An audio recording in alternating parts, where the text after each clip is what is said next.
Brad was in a ski accident in February, over February break, in Colorado. And he was airlifted from the ski mountain in Keystone, Colorado, to Denver to a children's hospital there. And he spent 3 weeks there. He had brain injury and physical injuries. He had a bunch of broken bones. He had a laceration in his lung. And so our goal was to get him back to Boston and as soon as possible, but he wasn't cleared for 3 weeks to fly. When he was finally cleared, we took a medical flight back and went to straight to Spalding. And then amidst all of the COVID-19 craziness, they had new restrictions. And so 3 weeks ago, they said that only one parent could be with the patient and that they had to live there. So I spent the last 3 weeks living in the same room as Brad. You know, after the ski accident, he was breathing but non-responsive. And the first couple of days at Children's Hospital in Denver were really scary because we had no idea, and none of the physicians, none of the neurologists or neurosurgeons could really predict what would happen. And everyone was hopeful he'd have a great recovery because he's young and healthy and strong and everything. But it's been remarkable to see the progress that he's made, both physically and cognitively. And he's now able to be home, independent with the word they use is chaperoning. So someone in the house kind of keeps an eye on him, make sure he doesn't lose his balance. But I think, Chris, I think if you were to talk to Brad, having never met him before, you probably wouldn't be able to tell that there had been an accident or a brain injury. He still has a lot of work to do. He is still recovering. I think we're all still expecting continued improvement, but he's come so far to the point that he can be at home independently, walking up and down stairs and, kind of doing, normal 14-year-old activities again. It's just amazing given where we were 8 weeks ago. I don't know about all, but the outpatient center that we chose is not open during this for physical visits because of the virus. So we are starting telemedicine tomorrow, and his therapies will be all through whatever sort of Zoom or Skype or whatever they have. So it'll definitely be challenging.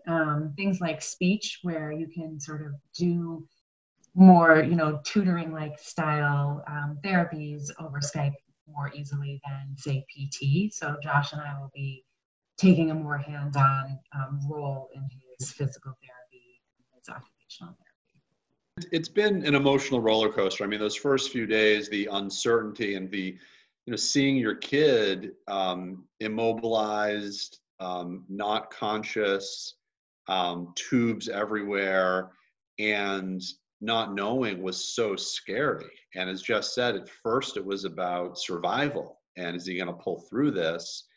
And then it was about, the brain is like the body's central computer. And it's like, what functions are going to come back? What functions will be different or impaired? I've used the analogy that it's kind of like reliving infancy, but on super fast forward, that Jess and I, we would stare at him watching him sleep, kind of like parents do with a newborn baby. And then it was like, I can't wait for him to, first movement, first words, first sentences, first steps, first memories. I mean, all these firsts that with a 14-year-old kid, you never expect you're going to have to go through it again. But that's kind of what we've lived through with him. He is one of the most motivated, hardworking kids or people I have ever met. And his expectation is that he will make a full recovery. And I think that that's 90% of the battle, right? His goal is to be back on the basketball court by next year. And I imagine he will be. I think physically, I think he will do it. When just that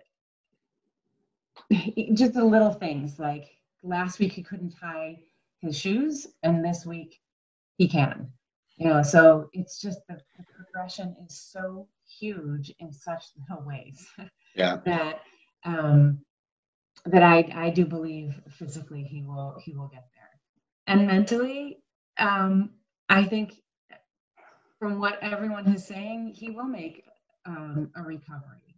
It's hard for anyone to say what that full recovery will be, and he might be a little bit more forgetful. He was a super organized kid. He always thought in advance. He was just he was a great student. So maybe some of those little things might change about his personality, but he's again also very motivated. The entire police force signed a card and hat for him. School has been absolutely unbelievable. Friends and family, it's really made us both speechless about the people who've reached out and who have prayed for him and sent cards and texts and emails and Grubhub gift cards, and it's just been really quite unbelievable. It's been part of his motivation, and I think connectivity to his world, and it's been really rewarding to see him reconnect with his friends over FaceTime and family members. So as Jess said, it's just been such a supportive, but both immediate family, immediate circle of friends, but then broader community outpouring. And I think it's both. He's a great kid. People really like and love Brad. And we're also in a time in society with all the isolation that I think people want something to celebrate.